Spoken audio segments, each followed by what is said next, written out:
made a video a couple of months back discussing my thoughts on what we'd seen of the upcoming live-action Resident Evil film, Resident Evil Welcome to Raccoon City.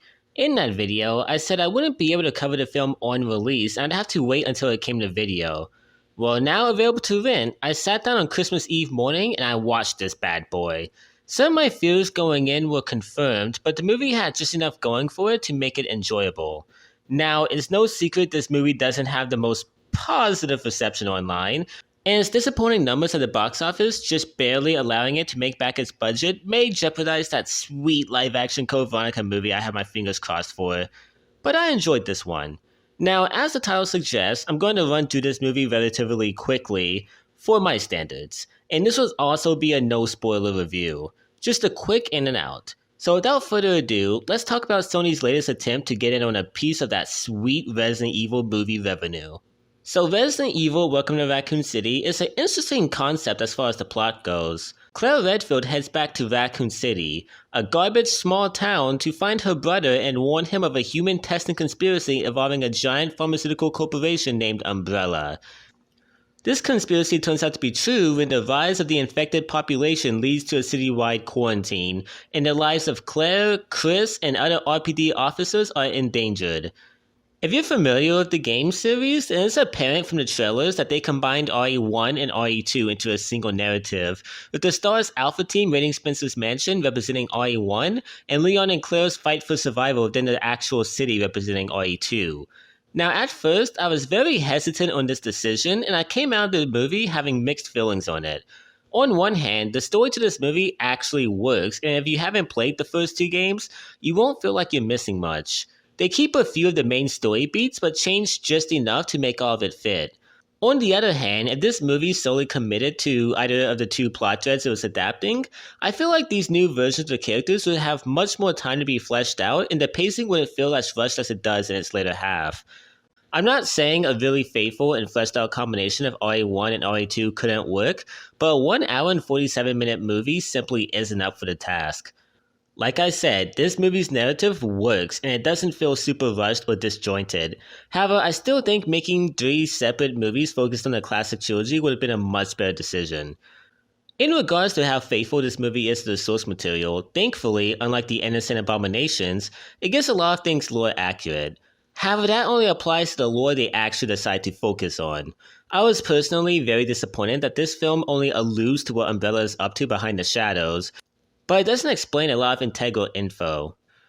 Going in, I had the knowledge of the games to fill in all the missing gaps this movie may have left, but I couldn't imagine the questions a stranger to the series might be left with. I can't go into detail about what they left out, but you'll likely notice if you're a fan of the series. Speaking of lore accurate, the characters. Yeah, if you want perfect live-action representations of your fan-favorite characters, you're in the wrong place.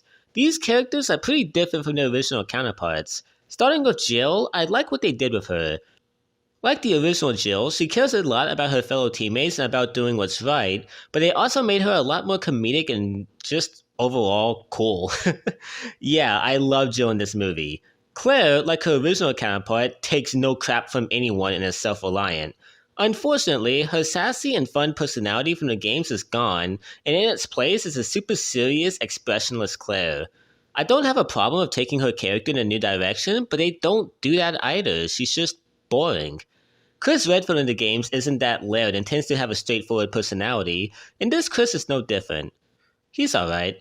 As for my favorite video game villain of all time, this is a completely separate Albert Wesker than the one we see in the main series. I love the direction they're taking his character, and if the payoff is good in the sequels, then this would be a pretty good Wesker. As for my boy Leon, ooh, he's completely useless in this movie. Like the second game, he's a rookie, but in the second game, it was a story about a clueless rookie cop quickly adapting to the brutal surroundings around him and saving what few lives he could. Here, he's none of that. He's just incompetent and clueless. They might be taking his journey more slowly and naturally, developing it across multiple movies, but they could have done something here. Instead, he might as well just be an extra. Richard and Brad are kinda just there. To be fair, they weren't huge characters in the game, so it makes sense the focus would mainly lie with the other characters. One thing I certainly wasn't expecting was for me to like Chief Irons. This Irons is played off for more comedic effect, and I found myself actually rooting for him to make it out alive. As for Birkin, I can't go into much detail with him, but yeah, he's alright. Just wish we had more screen time to learn about him. So yeah, while these characters bear a lot of similarities to their game counterparts, their personalities are heavily altered to make them more interesting and unique. And I honestly love that. For people who hate that they took these characters in a new direction, I respect your opinion, but do you honestly just want to see the games recreated with nothing new added? If that's the case, then why not play the games? I appreciate the new things Welcome to Raccoon City added. I just wish characters like Leon, Claire, and Birkin weren't given a shaft, especially considering how important these three characters are. Going over to the more technical things, how well does this movie do horror? Honestly, pretty good. While I wasn't necessarily scared, there were a few tense situations, and this movie is going for a more cheesy B-movie vibe, which is appropriate considering that's what the original game was going after. As for the CGI, I definitely think they cleaned things up before release. While there are a few shots where you can notice this is all coming from a computer if you look close enough, for the most part, the effects look fine. As for the performances, all these actors knock it out of the park, and I would love to see them keep portraying these characters in future films. In less than 5 minutes, we will reach the optimal altitude for missile deployment.